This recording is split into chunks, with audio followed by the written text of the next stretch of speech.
Hello, good evening, and welcome to the LFC Daytrippers Transfer Agenda Show. I'm the host, Keith, and I'm joined tonight by Gav. Gav, how are you? Good man, good, in great form, loads of transfer stuff going on. So Uh, Gareth Bale has been called off the 18th green. He yeah, might he's have not to. happy. He's not He happy. might, yeah, he might have to. He might have to switch some. I don't know, some course in Madrid for the Belfry. So That's yeah, that's good crack. Watch this space. Watch this space. Also joined by Grizz. Grizz, how are you? I'm good, not too bad, Keith. Yourself? Great, great. Living the dream, living for these shows, Grizz. You know yourself, That's like the all the one, mate. people in the chat. This is what I look forward to the most, and the time has come. And we're joined by Chris Brack tonight. Chris, how are you, my friend? I'm good, thanks, mate. How are you? I'm not bad. I'm not bad, Chris, to be honest. You know, I think I get excited for these transfers. I love talking about them. Everything is, happening, but nothing's happening, and people's heads explode over it all the time as well. So, it's what a time to be alive. What a time to be alive. Yeah, feels like a lull, doesn't it, just before it all starts properly? It is. Look, it is, and in all seriousness, that seems to be what's happening, doesn't it, lads? It's waiting. We've said it before. It's waiting on the four sort of dominoes to fall to see everything else falling into place. So Liverpool, there's a few new links have cropped up, and we'll talk about them in a while. But I want to start off with some of the links for players leaving the club, and one that Grizz, you broke on Sunday night, was it? On this was bids coming in for Alex Oxlade-Chamberlain, and it seemed to be getting a few clubs interested. Do you want to let us know any information you have on that, or that you've? Yeah, it was on a non-transfer show, so I didn't want to delve in too much. We were having a lovely chat about the game, and we were giving some serious sort of thoughts and opinions on the game, and then suddenly I got this news about inquiries about Oxlade-Chamberlain, which took me by surprise. I'm sure it probably took everyone by surprise. I mean, the fact that that he's currently injured, that's a bit of an issue. But B, it's one of those ones where no one really gave it much thought or anything. But obviously, there is something there through his agent, or the clubs have told him, because the fact that we've entertained these inquiries. Nothing's happened. Nothing may happen, but definitely the clubs that I found out were sort of making inquiries were Newcastle, Spurs, and Wolves. So make of that what you will, but that was the information I received Sunday. It is a hard one. You'd think, Oxlade-Chamberlain, if you try to sum up his Liverpool career so far, I mean, I don't know about you guys. How would you look at it? I'd say it's underwhelming, but that's obviously, a lot of it's based on his injuries, the reoccurrence of injuries, knocks. When he's fit, when he's firing, like the couple of games against Man City a couple of years ago when we saw, he's an absolute, brilliant weapon to have in our army, especially when we play him through the centre. When we deploy him out wide, he's not as effective, in my opinion, and I think that's one of the reasons why he didn't want to stay at Arsenal. He didn't want to play out on the wing. We were kind of sort of promised him sort of a more central role. But, I don't know what you guys think, but if a substantial bid came in, I think Liverpool would look at it personally. Yeah, Chris, I'll come to you. What have you made of the news that people are looking at Ox? Does it surprise you, and B, would you consider a move if you were in the position to sanction these sort of things? It surprised me that we'd look to sell him because his injuries are an issue, and they're a big issue at the moment. But I would still, and I know I'll get pelters for this, but I put him in the same boat as Keita in terms of his Liverpool career, which is shown flashes of what he can do. At home at Atletico Madrid before lockdown, he was brilliant, and that's why that's why you want him centre mid. But then as soon as he comes back, he's out for 6 weeks, pretty much like Keita.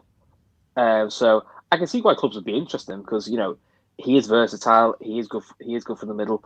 It's just how much that knee injuries took out of him because I don't think he's quite as sharp as he used to. But I think he's got the Danny Ings problem of he's not going to play regularly. So me personally, I'd keep him. I just think he's a bit different. and I think sometimes it's handy to have that in your squad. And I agree with Chris, he's not great on the wing, but sometimes I think Klopp just puts him in there for an away game just to go, he's given Sadio a rest, he'll do me a job. Now maybe if we have a better winger, that's a different question. So, but me personally, at the moment, with no real massive links to any attackers, I personally would be surprised if they got rid of him. Yeah, Gav, what about yourself? What do you make? I think Ella puts a point up there about giving him another year at least. Would you be surprised to see us moving Ox on this summer? I would be, yeah. I would be a little bit. He gets injured in is it May 2018? Yeah. April, in around that time, and the talk was it'll take him a year to come back, and he kind of comes back at the end of 18-19, just before the Champions League finally. I think he's a couple of games or a couple of appearances before that. And last season, fits and starts, going to be honest with you. But I think Oxlade-Chamberlain gets a bit lost as to where he plays. And what I mean by that is, like, we watched him at Arsenal and he was playing in midfield, he could play, in a front three, then he was playing wing back, most famously, if you remember. And the talk was when he came to Liverpool that, listen, Liverpool won't mess him around like that. They'll get him in a position and they'll play him. Now, I think his best position is probably one of the three in a midfield three. One of the two ahead of the defensive fella. Obviously, no, he's not going to play in a sitting position. So, but I'm not a fan of him in a front three. I think he's much better with his facing the goal. Receiving the ball, facing the goal rather than holding or feeling for players behind him and stuff like that. Yeah. So, I think the interesting thing about Ox for me is that I wouldn't sell him. I think he's another homegrown player, so you have to watch this quota. It's very important over the summer, and that's the whole transfer strategy, the whole game of chess that's going on seems to be revolving around this quota that we have of 17 and 8. And I wouldn't get rid of him because I think if Liverpool make the right signings in other areas of the pitch, it might actually push Oxlade-Chamberlain into a dedicated position. And what I mean by that is, if we sign a backup forward or a forward to challenge the front three, the chance of Ox being put in there reduces. Okay, he's not going to play at a full back, and he's not. But if you're playing a 4-2-3-1, could he play behind the front man? I don't know, but I think if you make the right signings, and let's be honest, if you sign, say for instance, like a Sarah and a Thiago, Oxlade-Chamberlain is now one of the midfield three, and he's not going to go anywhere else really. And I think that could be the making of him. I wouldn't be letting him go. I agree with Chris to a point. When you look at Keita's career at Liverpool, he's shown great glimpses, and he's been really good in the last couple of months especially. But Oxlade-Chamberlain has been like that, and where Keita got niggly injuries, Oxlade-Chamberlain got a horrible one, that kind of way. So now for me, I think I wouldn't be looking to sell him, A, because of the quota, B, because he could end up in a dedicated position that he could just focus on, and I think that'd be good for him. And you have to. I wouldn't be getting rid of him. And I know where Grizz is coming from. A big offer come in, but you'll see how hard this window is to get people, and the domino effect and the amount of moves you have to wait on for your turn to come around.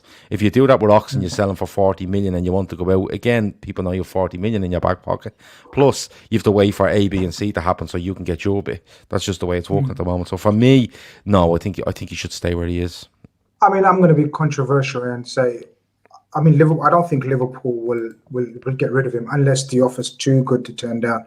But I personally would, and obviously, that's different. But with the situation with regards to the only problem I would have, and probably Liverpool have, is with the quota thing. Now, people are asking about the quota thing, but you've got to remember other clubs are struggling with this as well. Hence, why these bids for English players from different various clubs. Yeah, so. For example, Wolves are struggling with the same problem that we're having as well. Hence why they tried to get Ainsley Maitland-Niles first. Apparently he's refused them, and then they've turned to Ox. But, these are just inquiries. I mean, loads of people going off in the chat about, he's not selling. Well, I've not said Liverpool are selling him or he's on the verge of sale. I've just said these inquiries are coming in.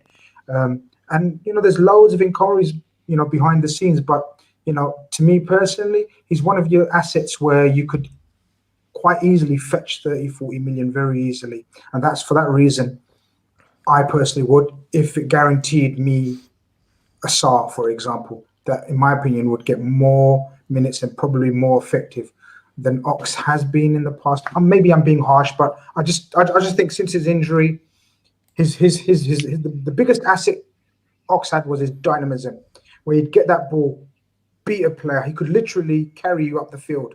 You know, I just think he's lost that. I hope he proves me wrong and then comes back amazing. I think he's a bit in his own head as well. He does seem to be a sort of a confidence player. It does happen, yeah. I think you could tell with him, which I think is the one thing with Keita you don't see, is if Keita makes a bad pass, he just doesn't worry about it. He does the same thing again if he needs to.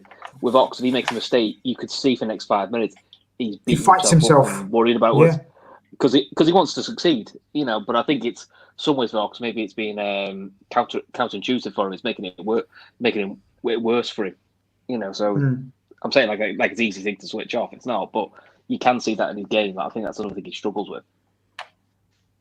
Yeah, I mean, it's a curious one. I see James Doherty's comment on the screen there. No one's paying big money for the Ox, 15 to 20 million tops. I mean, that's madness. You know, we paid 40 for him, didn't we? So, yeah, but I think I know where James is coming from. If you're looking at it in normal circumstances, like you could argue that, look, he's gone to Liverpool, he's had injuries, had a really bad one, you know, and Liverpool might be looking to raise funds. Could 15 to 20 tempt them?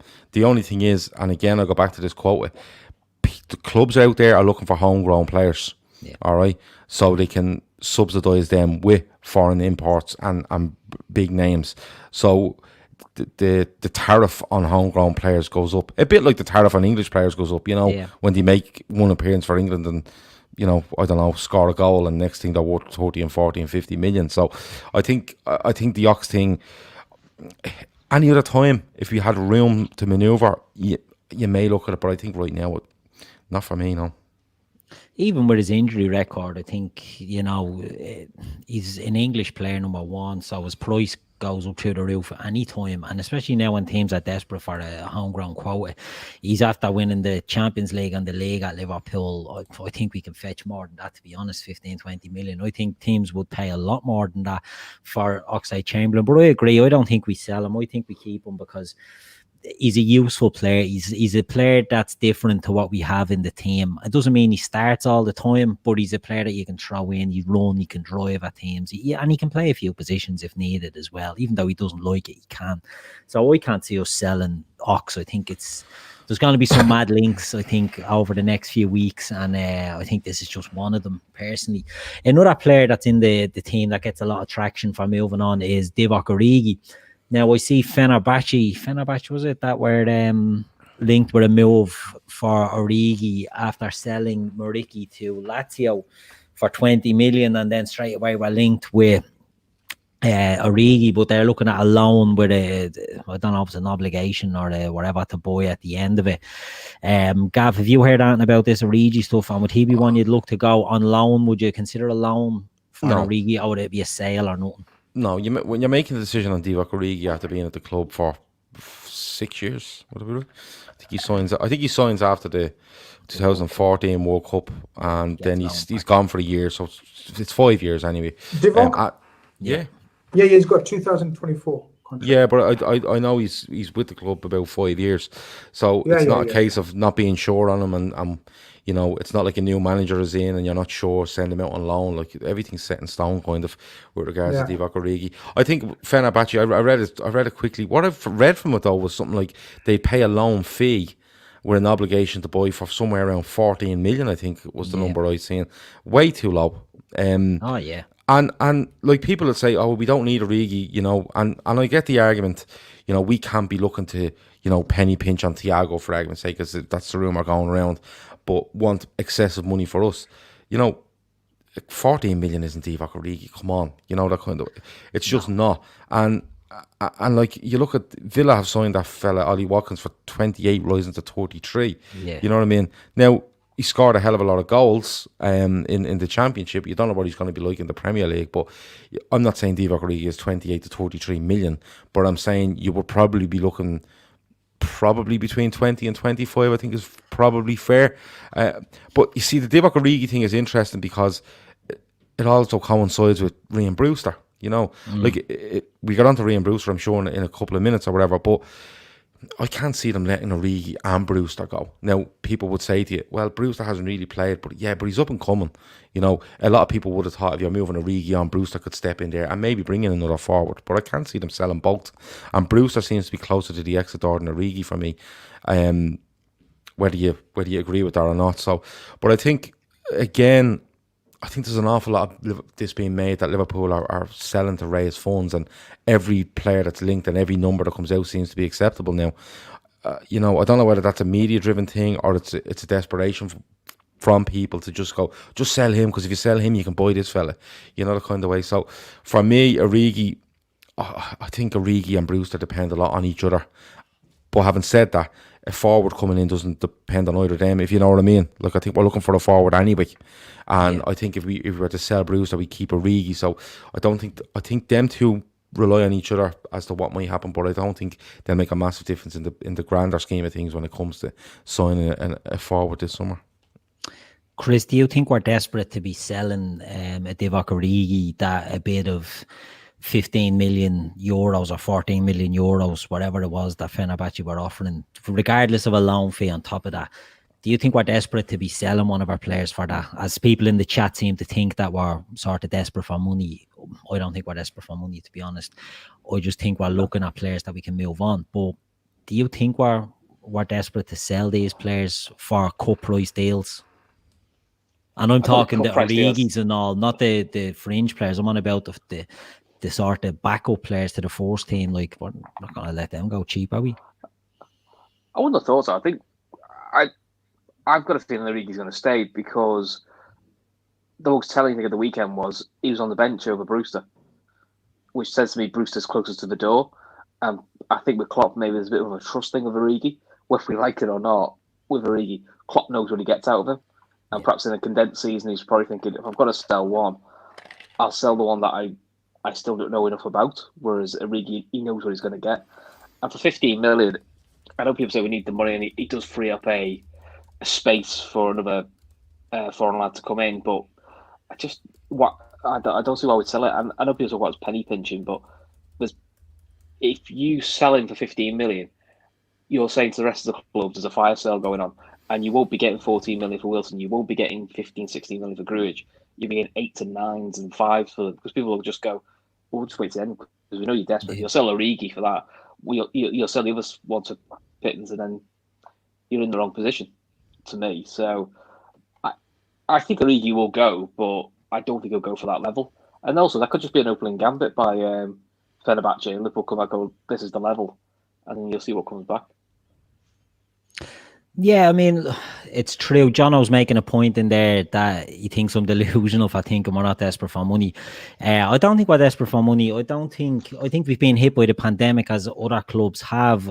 Dean Murray put in there that we've lost apparently 100 million. And it's a business at the end of the day. It's going to feel the effects of that. But, we've lost money. We've made a lot of money as well. I have said on this show before, what I think we're doing is more around clearing up space in the squad rather than, worrying about money. And at the end of the day, Michael Edwards has proved that he will get the best deals for Liverpool. So, people thinking we'd sell Ox for 15 million, Michael Edwards will get you 40 for him. People thinking, that Divock for 15 million euro, we're not going to do that. It's not about getting the most because we want to get all the pennies together. I think we're just looking to trim the squad of players that probably aren't being, maybe can be replaced and aren't being used. That's all I think it is personally. But look, everyone's entitled to their opinion. I personally just don't think we're as skint as people are making out. I think we do have money issues, but everyone does. The sale price people talk about, it's very in early FSG, where we used to give players away, or we'd pay players to leave us. We don't really do that now. No. I think people have to get out that mindset a little bit. And all clubs do it. You try and get the best price for going out, and you try and get the best price for coming in. That's just normal. All clubs are doing it. You look at United; they're trying to sell some of their fringe players for big fees, but they're trying to get a good deal or a lower deal for a Sancho, or they haggled a bit on Van der Beek. Why? Because that's what you do. So I think people just have to be a bit patient. I know it's very hard because people just want because of last summer, but I think there's a bit of patience needed at the moment. Well, that's it exactly. Grizz, I'll come to you. Origi, Brewster, Shaqiri, right?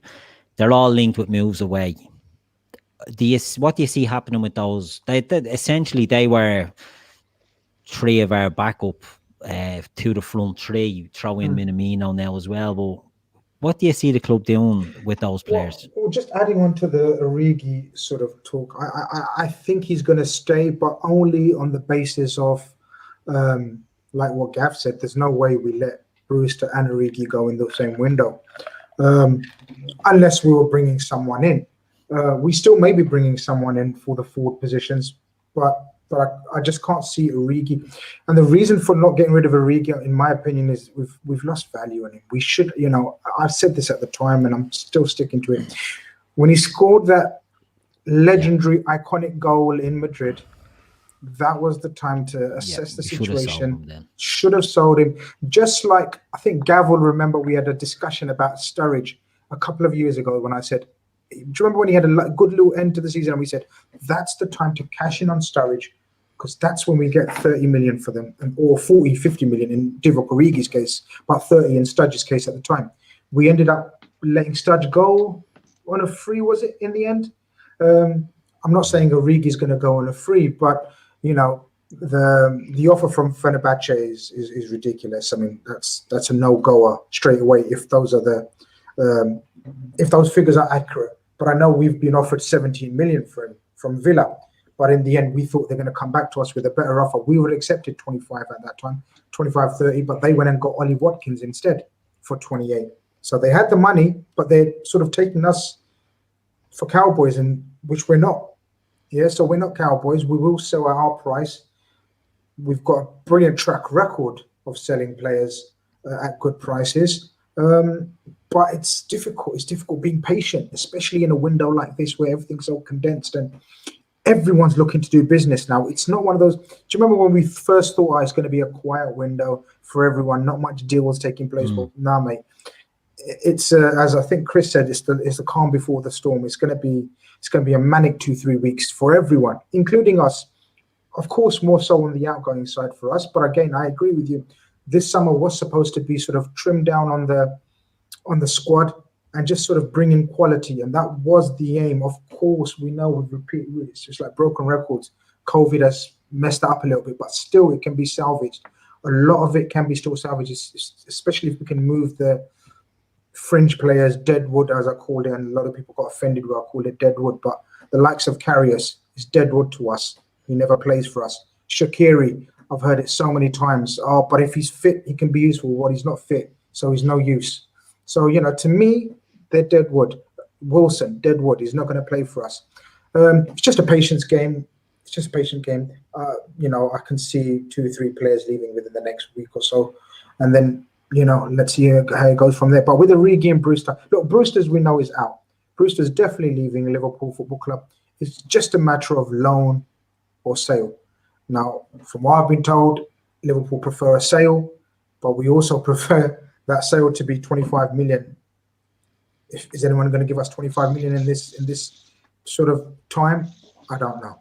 But if someone does, then I can see Brewster going out for on a permanent sale with a buyback clause, or which is most likely probably no one's going to give us the asking price, and so we send him out on loan again, which I think is useless. Yeah, Gav, what do you make of the Brewster situation? Do you think, I know we spoke about it a few times on here, and we all feel maybe that he should be staying around and being given a chance with the team, but the sell with the buyback clause, the 25 million with a 30 million buyback clause that's being mentioned, what do you make of that sort of news? Do you think that's just media speculation? It doesn't sound like an appealing deal, does it? Listen, you can look at it from different angles. Like I said on this show last week, or probably the week before, I might have been the Fatback 4 we were on, and I just said, listen, if I'm Brewster, I'm getting a bit pissed off now, and I stand by that. I'm not going to go over it all again, but if I'm Brewster, I'm a little bit pissed off. Liverpool probably see something. If they do see something, they're seeing something we don't, which is very understandable. They're working with Raheem Brewster every day of the week, and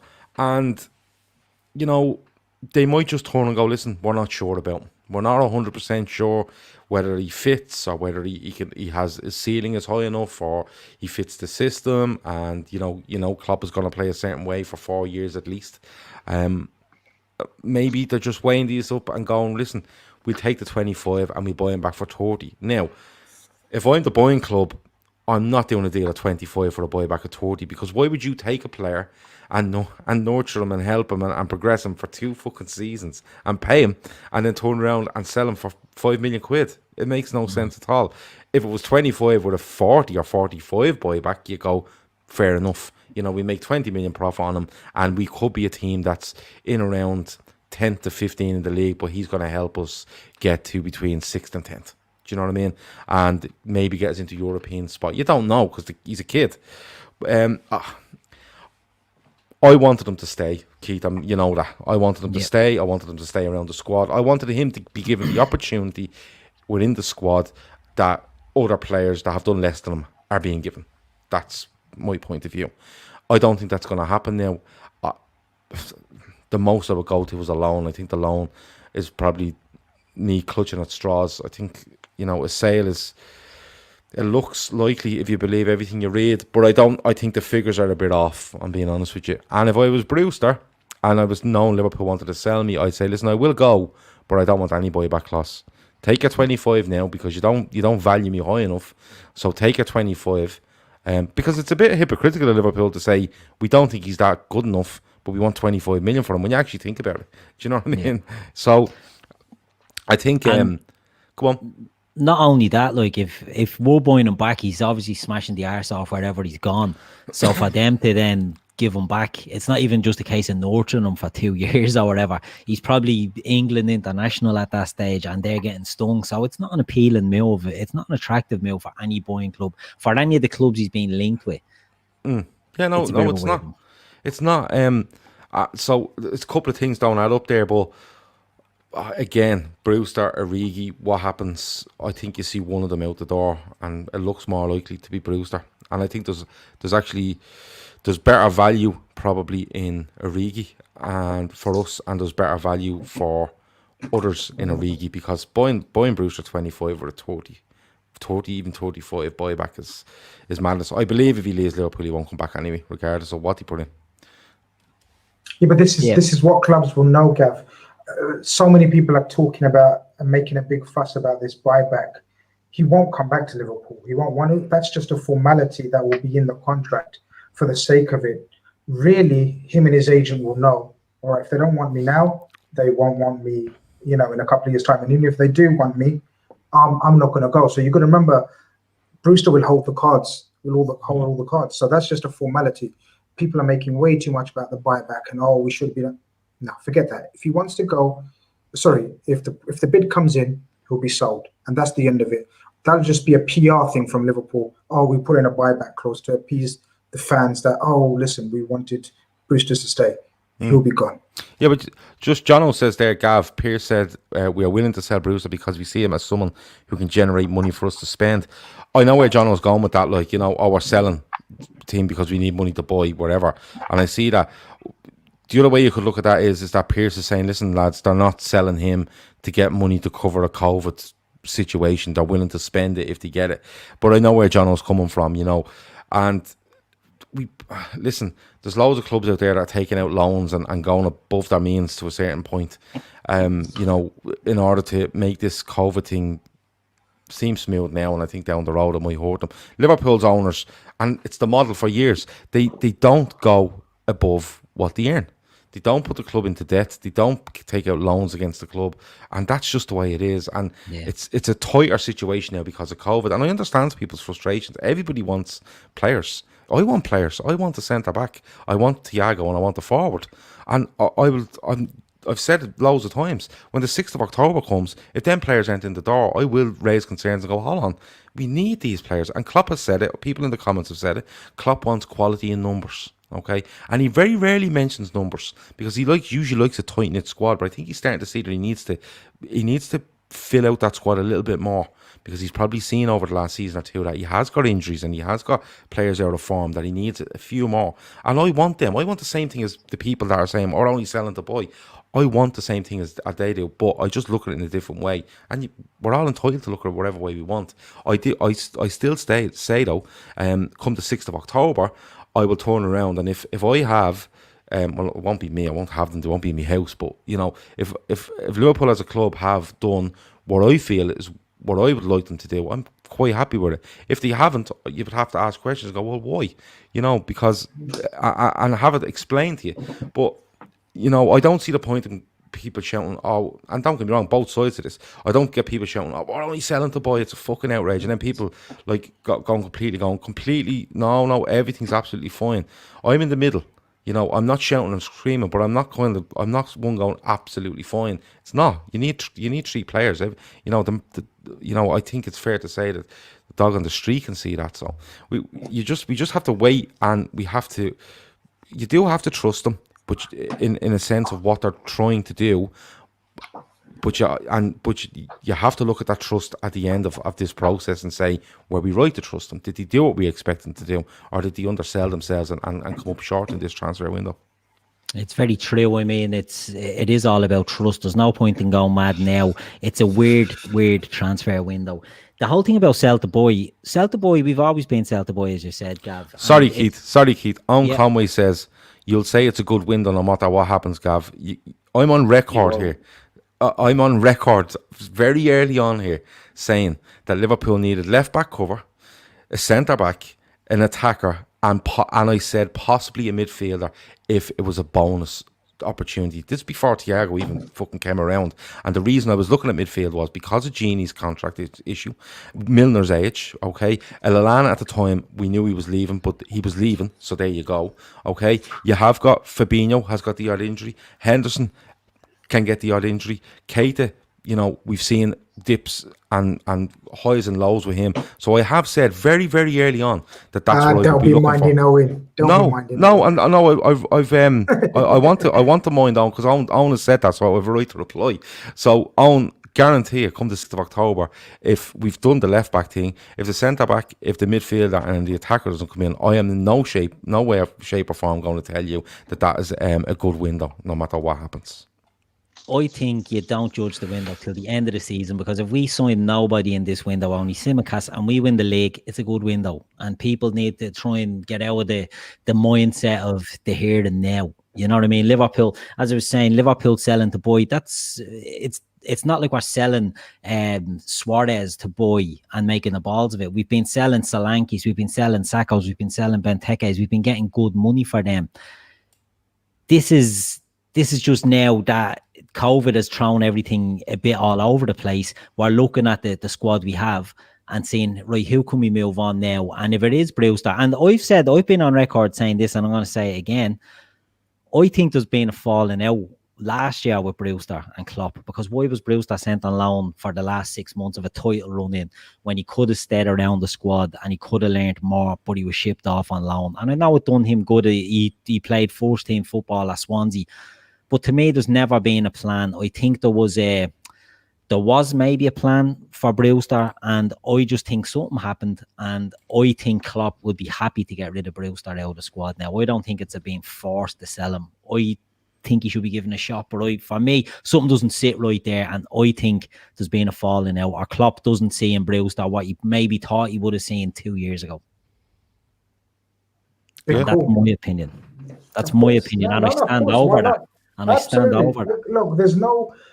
Look, that's your opinion. You're absolutely entitled to it, and you've made sort of good rational points around it, you know, and people should see that there is, at least there is something that Klopp doesn't see in him that many fans do see in him.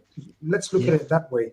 You know, either way, look, you know, I don't think Brewster, you know, as Gav says, Brewster's far more advanced in terms of leaving the club than Origi. That's one reason why I think Brewster will be moved on as opposed to Origi. And it's not because of Origi has impressed or he's staying because we believe in him. I think Origi is going to stay by default in terms of because of COVID and the prices that bids we're getting for him. Otherwise, I've got no doubts in my mind at all that Origi, Shaqiri, and Divock would have been sold if it was a normal summer and we would have got our recruits in. But, shit happens. Things have changed. Let's move on. Exactly, and move on we will. A couple of new links that have been, one new and one that's maybe been a bit rehashed. Chris, are you back with us yet? All good? Yeah, I'm back. I don't know where I went. Yeah, good stuff. Chris, what can you tell me about Dennis Zakaria of Borussia Mönchengladbach? Go. Very, very little. I've literally read the link this morning. I went, righto, and left it at that. I thought Grizz and Chris links were on him. I'm only joking. I don't even know who he is. So, to be fair, I was enjoying your Brewster rant, so I was enjoying that, to be honest. Yeah, look, it's a rant. I'm up there with Keegan and Rafa now in their rants department, but I don't care. I stand over. But I'm only joking. Grizz, Dennis Zakaria, he's been a player we've been linked with in the past, and a lot of big clubs are linked with him since he was with Young Boys. What do you make of him? Do you think there's anything in the links? Do you think it's a possibility, or is he not the thing I worry about with him is I don't think he's the type of player that we would go for personally. Looking at the makeup of our squad and sort of where we're trying to evolve, now I would say no. If you asked me a couple of years ago, before we've bought Fabinho, before, sort of the kind of football we evolved into, he's very dynamic. He's very good, covers loads of ground. I'd compare him to Ndidi of Leicester City, if anybody wants a comparison. Loads of tackles, loads of interceptions. Not the best technically, but very good at what he does. I did hear his name probably about a season and a half ago, 2 seasons ago. I haven't heard his name like sort of from my info, but there is links out there. So maybe we have looked at it again, but nothing I know about the links. But the player I know fairly well. Again, I'm not sure. I'm not sure where he'd fit in the squad, especially with the arrival of Thiago and Fabinho, Hendo playing that 6 as well, Gini looking to stay as well. Yeah. Do you know what I mean? We've got the types of players that we've got 2 players for each position, soon. But yeah, I can't see it. Not for me. Good player. Very good player, but the link doesn't make sense with me stylistically. I don't think he suits. Someone said he can play centre back, but he's a midfielder. You know what I mean? He's a bit rash for me to be playing centre back. But look, if Klopp boys him and plays him centre back, well then, there could be a new Degsy. But a centre back we have been linked with, Gav. I'll come to you on this. Is the great Omar Colley. What can you tell us about him? Fuck all, Keith.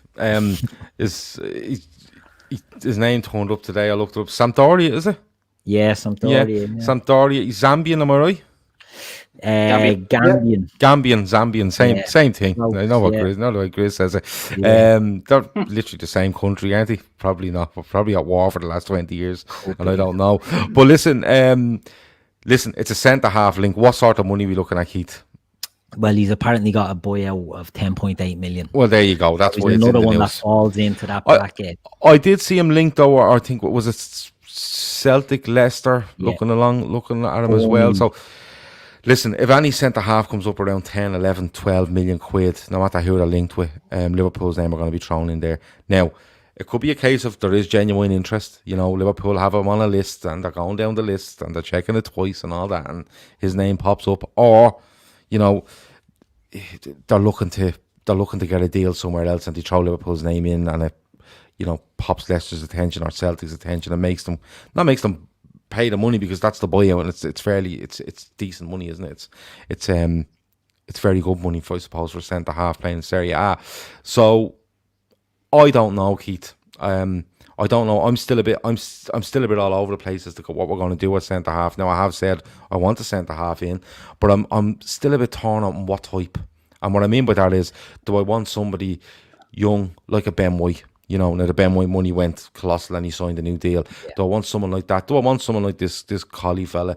He just sounds like a fella from the north. He just sounds like a fella from the north side of Dublin. But doesn't he, Collie? Just a quick interruption. How good was Ben White the other day? It was last night, sorry. Oh man! He looked absolute class. Sorry. He's a good player. He's a good player. All I want to know is does Dylan O'Rourke count his percentage of headed challenges and how many did he win? Dylan O'Rourke, of course, tells us he's 44% he wins in the air. But listen, we don't know what way it's going to go, Keith, on centre half. I do. There's a lot of talk around Fabinho going to 4th choice centre half. I'm still against it. It may still happen. But again, I think it'll all be dictated by how many go out the door and how many he wants in the squad, what the makeup of the squad will be. But for the centre half, I still want one. I just don't know which type. I don't know whether do you go like a Thiago Silva type, older, more experienced, he plugs a gap for a year or two, and then you go and sign Ben White or whoever it might be. There's loads of names being linked. But again, I think that's another one along with who was a Kabak was linked a couple of weeks ago. Yeah. Mandy, Mandy off Betis, she's disappeared. So she's not around. Upamecano, 55 million. Ndicka was linked. There's loads of stuff there. So we'll have to just wait and see. Yeah, it's an interesting one. The Fabinho going to centre back is an interesting one. Because of the emergence of Cometio as well, they're saying he may get games. He may be an option at centre back. I wouldn't be surprised to see us not bringing in. I think we might go with the Fabinho to cover there, and it'll be interesting to see. I mean, if Cometio was playing in Germany or France, he'd be playing first team whether he's 17 or not. So maybe they might look at upgrading him to 4th choice. Who knows? It's a risk, but if he's good enough and he's impressed Klopp, he may get the nod, and he may look at Fabinho as the safety blanket option there as well. It could be a bit of forward planning, Keith. It could be something where they say, listen, we have an eye on player X, okay? We can't get him this summer, but we really want him. A little bit like the Van Dijk situation. Yeah. But we made a bollocks of that, right? Clearly, in June 2017, we should have been signing Virgil van Dijk early June, and we made a mess of it, and it dragged on right till the end of August. And then we ended up doing it for 4 months later, whatever it was. It could be a bit of forward planning where they go, player X is there, they've had a look, they've asked, and the question's been, no, we won't be moving anywhere till next year.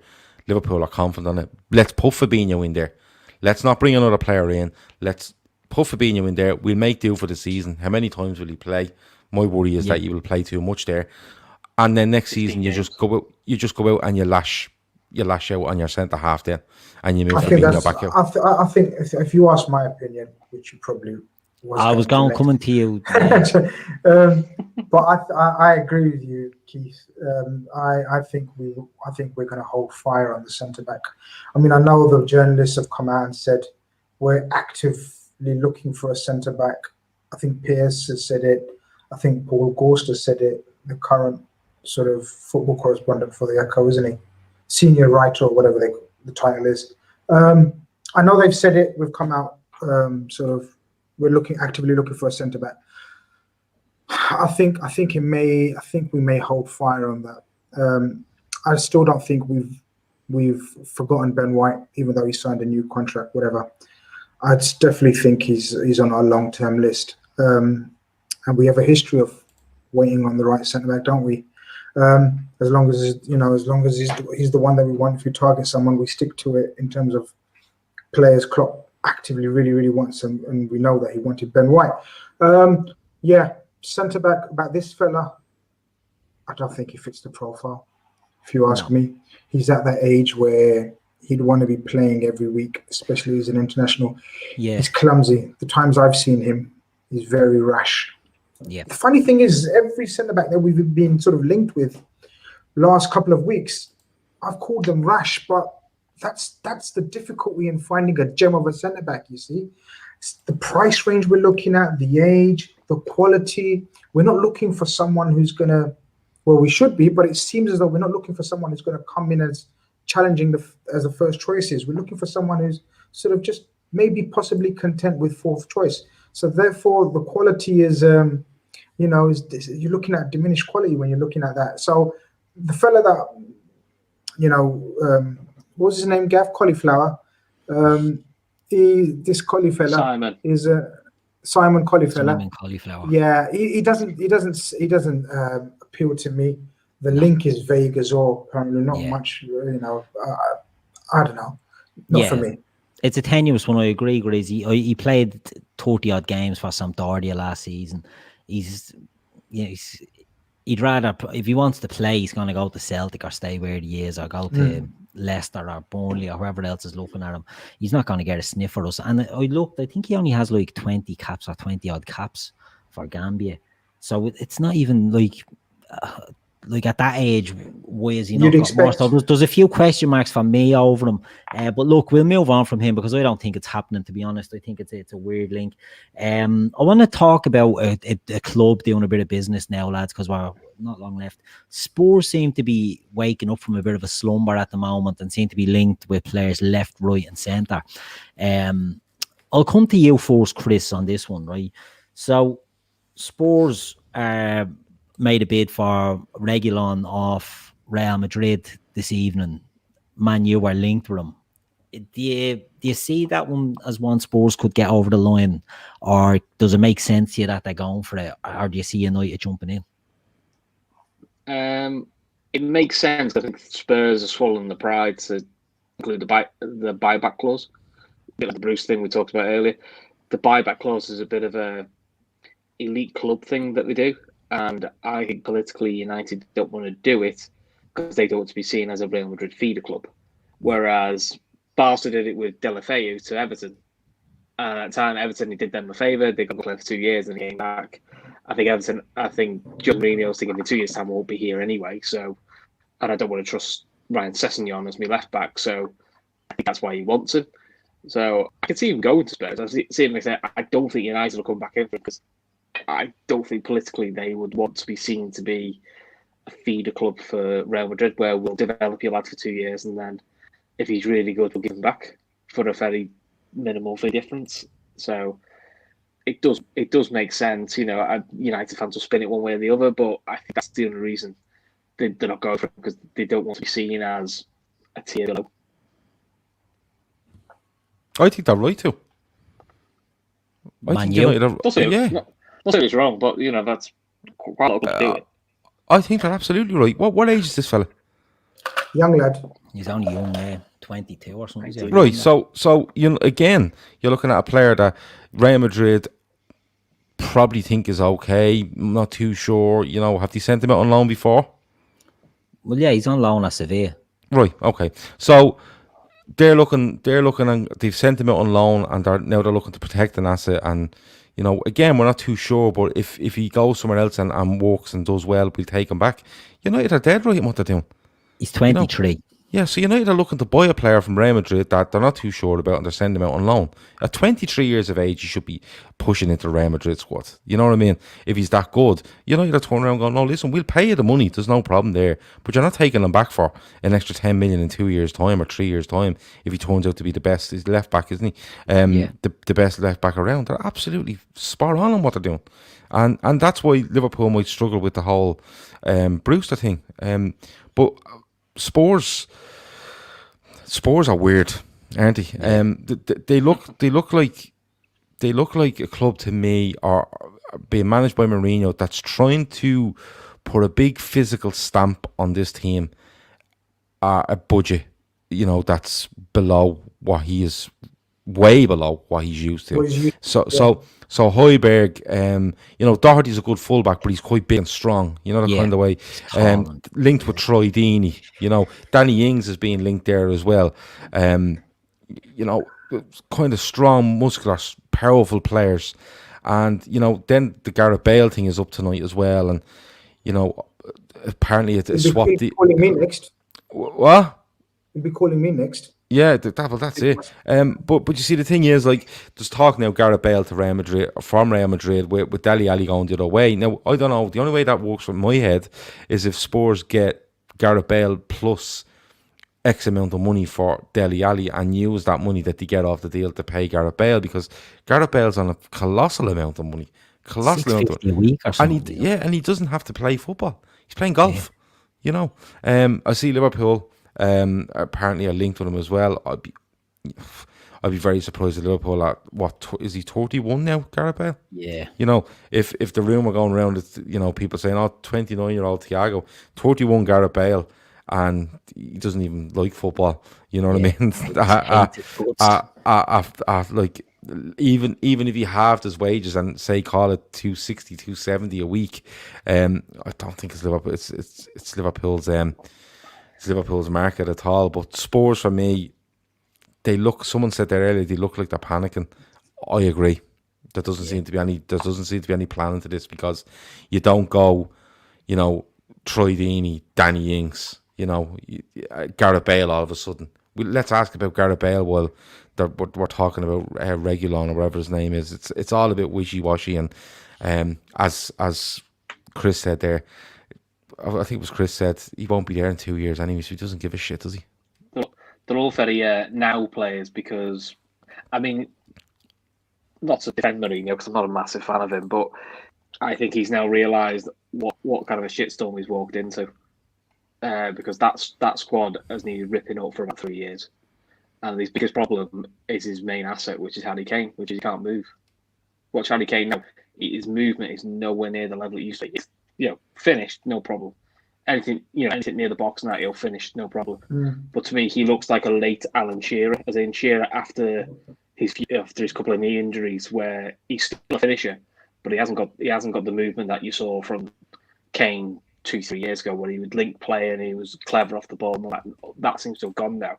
He's almost like turning into a bit of a target man, and I don't think Spurs are built to work around that. That's from the outside of what I see. I don't see Jose liking to work with that sort of centre forward either. Like it is a bit of a weird one. Am I imagining things, and I could be way off here? The Reguilon and the Bale links to Spurs. Did Spurs and Real set up a little arrangement when they done business with Bale going over to Real and then Modric going over? Did I read something that they tried to set up a little partnership, which probably explains why these are being linked with Spurs? You know, maybe Spurs are more likely to deal with a bit of a mad deal. I think that's expired. Has it? I think that. But there was something. There was something around the Modric and Bale deals that they were going to. Yeah, I think that's expired. But this rumors or stories, cry out confusion, absolute confusion and panic, especially after that performance they put in against the mighty Everton. It was awful. There was absolutely nothing in that Spurs team. And then he goes out and wants Bale.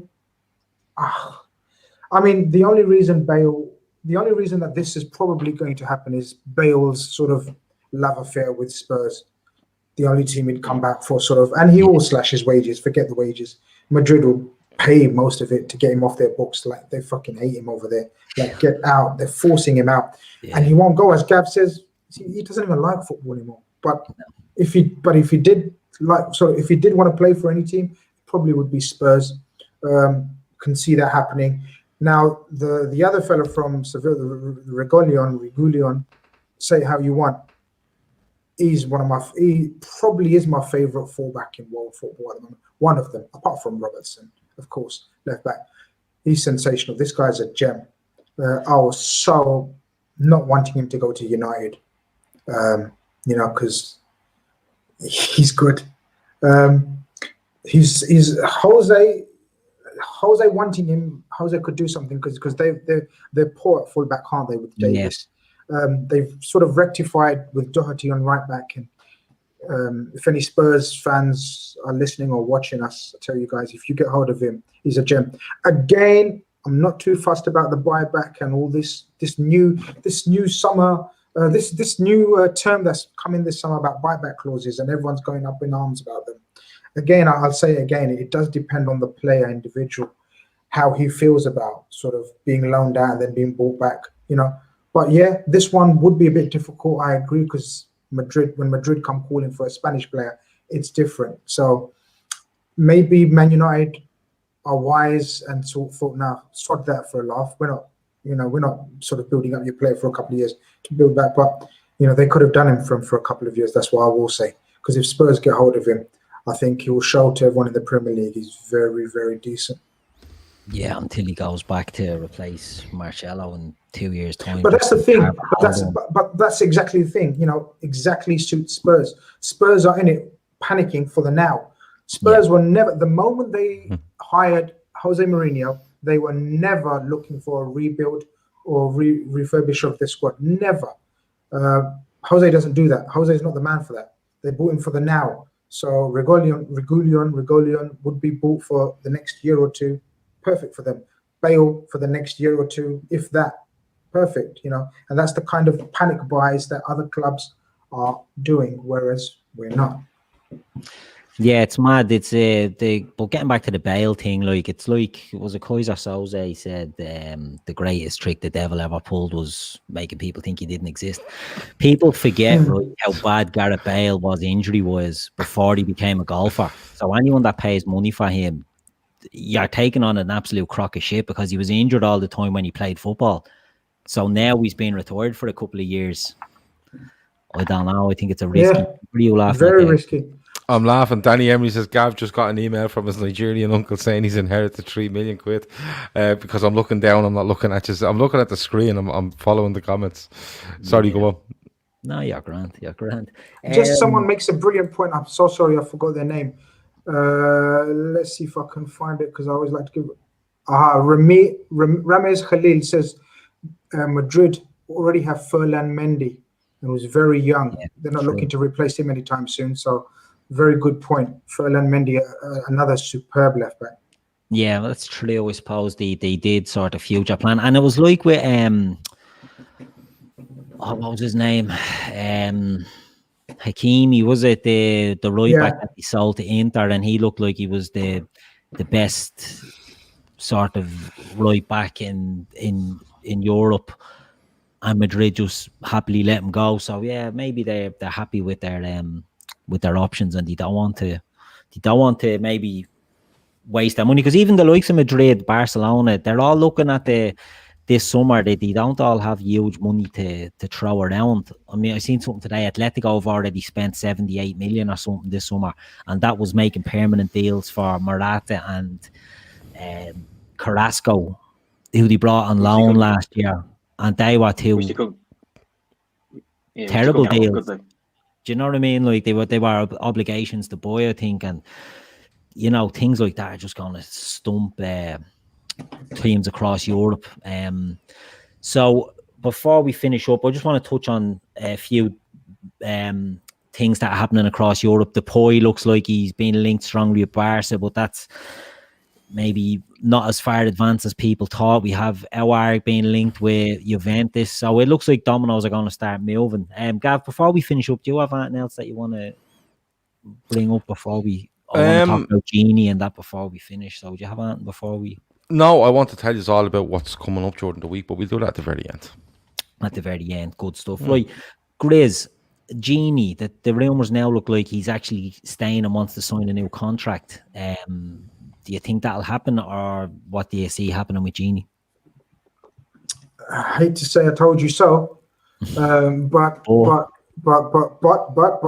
situation is as it is, as it's sort of transpired in the last week or so, where Genie is staying. Now, whether he's going to agree to a new contract, again, I believe, there is an offer of a contract. It's just a matter of getting him to sign the thing.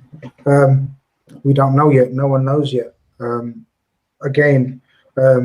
We said at the start of the window, it's not dependent on Genie leaving. I know there was a sudden surge from the media and some LFC fans, unfortunately, where there was this sort of surge and push to try to push Genie out of the club. Yeah.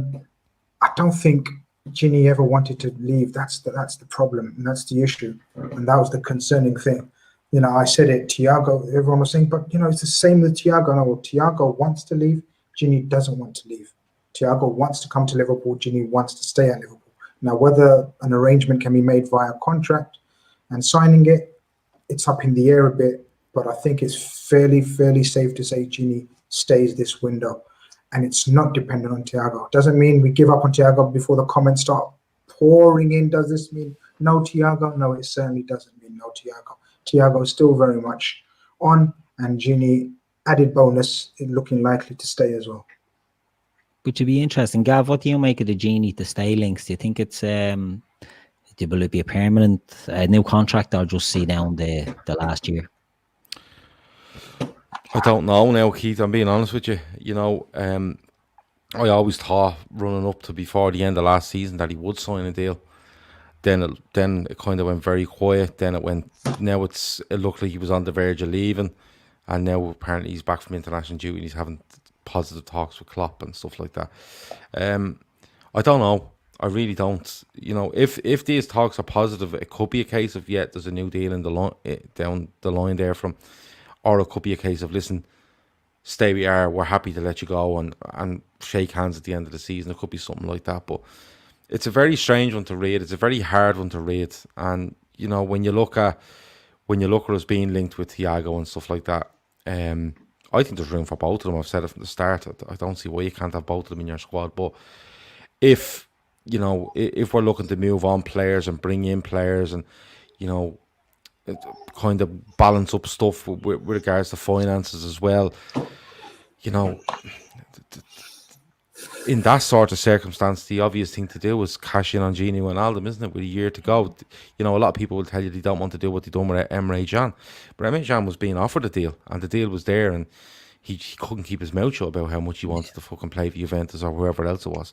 So it's a very hard one to read. I'm not going to pretend I know what's going on with it. I'd like him to stay. I'm on record as saying that I'd like him to stay. I'd like to see Thiago come in anyway. I think you can't have enough good players in your side, and I think Wijnaldum is very underrated for what he does for this team. Very true, very true. Chris, what's your take on the Genie news? Can you see him staying, or do you think, as Gav said, it might be just a gentleman's agreement, see out the year, we'll give you the games, you won't be made a pariah, and we'll shake your hand and send you on next summer? Do you think that'll happen? Yeah, I think it feels more like he stays this year than he goes in the summer, which could be best for both parties. It's good for us in the sense that if Thiago doesn't settle straight away, which as great as he is, we've seen great players take a while to settle. It's handy to have someone in the squad who knows the system, knows how we play. We don't have that risk. And I'm nicking it from the Anfield rap, but they made a good point, which is he's on 70, 75 grand a week, which is probably for what he does in the team. He's underpaid because he's a regular. So Liverpool may look at, well, we may as well keep him on this, in brackets, cheap wage for another year, rather than giving the extension for double his money, which is probably what he'd want. And then we look for a replacement in the summer. Whichever replacement we get in the summer probably won't be on 140 grand a week, probably on 80, 90 grand a week. So again, club-wise, it's probably quite sensible business. So look, if he signs a new contract, brilliant. You know, I like Gini. I'm always comfortable when he's in the squad, you know, or in the side, because at the end of the day, people on Twitter seem to hate him at the moment because they all like Thiago, but he barely misses a game, and when he's fit, he's picked. So that tells you a lot. If we're saying Klopp's one of the best managers we've ever had, and he is, and he's always picking Wijnaldum, there's a reason for that. Now, it may not always be obvious in the eye what he does, but to some people, but if you're getting picked every week, he must be good, especially in a side that keeps winning, has won a league or won a Champions League. So I hope he stays. You know, if he's answered your contract, bonus. You know, and I'd be quite content. Good stuff, good stuff. Before we wrap it up, Thiago news, there is no news really, is there? It's just in case of wait and see. Grizz, would you agree with that? Absolutely. I think we're all fed up and tired of it. As I said to someone on Twitter, the next announcement will be from Liverpool Football Club. Yeah, I agree with that myself. Right, so I think that's it really. Gav, what have we got coming up? What day is today? Tuesday. That many days. Tomorrow night is a new show again. This show will be on majority of the time Wednesday, unless Liverpool are playing on a Tuesday and we do a match reaction show. But this will be your midweek fix. Is that what it's going to call it? Listen, it's going to be a big variety of people on it. Topics, it'll be around football, general football, Liverpool. There'll be loads of stuff. We're going to try bring in as many kind of different guests as we can from different clubs, different backgrounds, wherever we can, and they bring their own topics and we can have a discussion about them. So it's going to be wide ranging. Tomorrow we actually have the two lads from the Copboy podcast have come on, Mick and Jay. They're coming on, and our mate Joe from Leeds, All Leeds TV, has agreed to come on as well. I asked him for a topic, and he came back about 5 minutes later with just one word. And when he gave it to me, I went, "Oh, brilliant!" Because that's exactly what I was thinking. So we're on a good wavelength there. But listen, that show will be a Wednesday. It will be loads of different topics around football, and Liverpool, and other clubs, and the Premier League, and it could be anything at the time. Champions League when it comes around, whatever it might be. But if Liverpool are playing on a Tuesday or Wednesday, we will go on the Tuesday or Wednesday for that show with a match reaction, more or less. That's Wednesday. Thursday, we're back with this show, aren't we? It's only myself and Grizz confirmed so far, but we confirmed the other two people before then. On Friday, we are back with the Friday forecast. Me and Keith, I think, are confirmed for that, but we will confirm the rest of the people before the week is out. Saturday, we're having off. We're just taking a little bit of time off, if that's all right. And Sunday, we're back with Instagram before and after the Chelsea game. So you're looking at around 3:30. When the team news comes out, and then you're looking at, what are we looking at? 6:30 is the match over? 4:30? Yeah, about 6:30. We'll have a reaction there. I think Keith is down to do that on Instagram. So make sure you follow us on Instagram. Go to LFC Daytrippers there. Follow us, and when we go live, you can come up. And of course, this show is all about you coming on and giving your reaction. Your reaction to team lineups, how you think the game's going to go, and then after the game, how it went, who played well, who didn't, man of the match, that sort of stuff. So it's all about you coming on and getting yourself involved. And then of course we have the Fatback 4 on Sunday night, so we'll work that out as well. But we're going. A lot of people are asking about this golf challenge, right? As I said, between weather and just the amount of work I do, it's just not getting a minute. And then to compound things, I leaned over this morning to grab a toy off the ground for my son, and I have severe back pain from the back of my left knee right up into the back of my left ear, so it's bad at the moment. A mate of mine did suggest going down to the golf club and trying to hit a 50-foot putt, because I don't have to swing my arms, which is probably as hard as hitting a ball 50 yards into a bucket. So I might have to go and do that. I don't know, but I promise I will get it done as quick as I can. I have the 5 finalists. I'm dying to tell you who the 5 finalists are, because I can tell you, I think 3 of them are nearly on here every single night, and they came out at random, by the way. But I'm dying to do that. And listen, if this back doesn't clear up, I won't be playing golf anyway if it doesn't clear up. So I might have to go down to the golf club, put it on one end of the putting green, pick the hole down as far away as I can, and see if I can do it that way. So that's me trying to explain it. Tea bags into a cup or something. I should have. Stevie, people are calling me Lalana now. Leave it out, lads. I'm not that bad. Stevie says it's called exercise, Gav. No, I leaned over to get a toy. I don't know what your reference is there. I'm not fond of exercise, but I did carry my child today for approximately 2 kilometres in my arms, because he was having a fit because he didn't want to be in the buggy. So that counts, doesn't it? Exercise. Well, yeah. Why not? Yeah, why not? I'm counting. Why not? I'm counting. Excellent stuff. So look, a busy week ahead, and going forward we'll be busy. There'll be a lot of shows. The forum started last night. We're going to have a lot of shows coming up over the coming months and that. And as Gav touched on there, the Instagram live things in around the matches, we're just always looking at ways to get more content out and to get as many people involved as possible, which is great going forward. So look, we appreciate all the support. We appreciate everyone tuning in and listening and giving us likes. 250 likes there tonight. Last chance to have a little run, smash that like button. But look, we've been the LFC Daytrippers. This has been the Transfer Agenda show, and we'll be back with you on Thursday night for more of this. Take care. Good night.